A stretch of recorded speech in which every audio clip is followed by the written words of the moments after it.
Hello guys, good morning, good afternoon, good evening. Ito yung wow dito sa kay Kuya Oliver's na Anli Gotohan Sabaw. Ayan, napakadaming tao po kanyang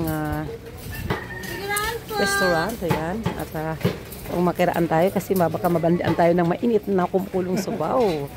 Ayan, pakasarap po. Ayan yung president. Ayan, oh. Wow. Sa wakas, napuntahan ko, napapanood ko lang to sa mga vlogs. Ngayon, andito na ako personally. At ayan, grabe. Ang jumbo talaga ng mga kaldero.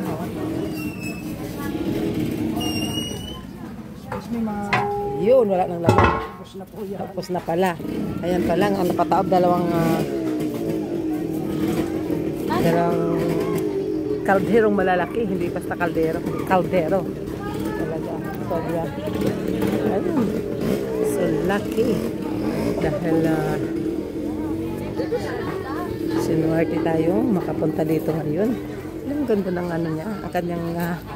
Ang kanyang location, ang kanyang venue ay napakasimple lang. Pero ayan o, open ano siya. Open space lang siya. Hindi siya yung typical na restaurant, nakakainan mo na maganda yung place, pero dinarayo naman napakadaming tao kasi nga hindi pwede naman ilipat sa ano eh. Ayan na. Ayan.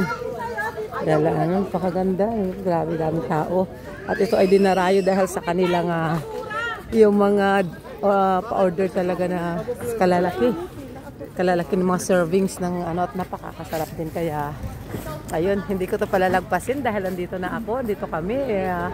Napapanood ko lang po ito talaga sa mga vlogs ng mga food lovers. Ayan. At ngayon nandito ako. Yay! Dati napanood ko lang ito sa mga Waikulba. Ngayon ako ay andito na. Kaya ayan. Ayan o, ang aming people. Ayan. Ayan, ha? At mamaya ulit guys, i-flex ko sa inyo kung gaano kasarap yung kanilang pagkain. Ang location ay something na ano, nature na nature. Oo. Diba, puro-puro malalaki ang ng mga kasama namin. Ang paligid.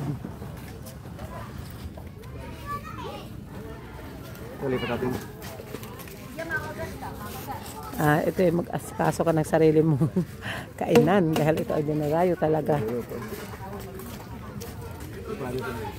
Saan ang post dito?